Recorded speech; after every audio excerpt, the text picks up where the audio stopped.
এনসিপির নেতা টোকাই সাজিস আলমকে কঠিন ধোলাই দিলেন। দেখতে থাকেন বিস্তারিত এবং সর্বোচ্চ শেয়ার করে অন্যকে দেখার সুযোগ করে দিবেন।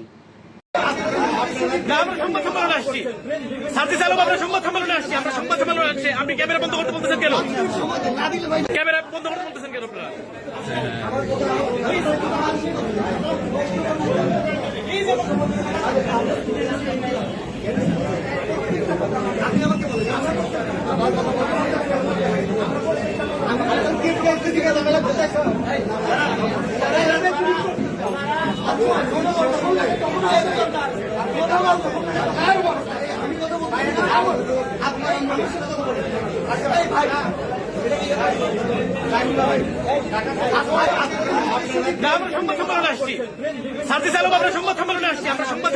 আপনি ক্যামেরা বন্ধ করতে বলতেছেন কেন?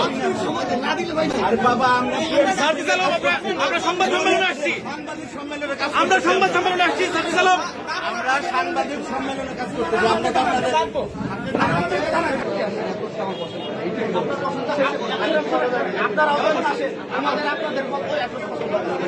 আপনারা আপনাদের যখনই আপনাদের আমরা বল দরকার হয় আমাদের তখন আমাদের রাষ্ট্র এই জায়গায় ওনারা এই জায়গায় দাদাগিরি করে আপনার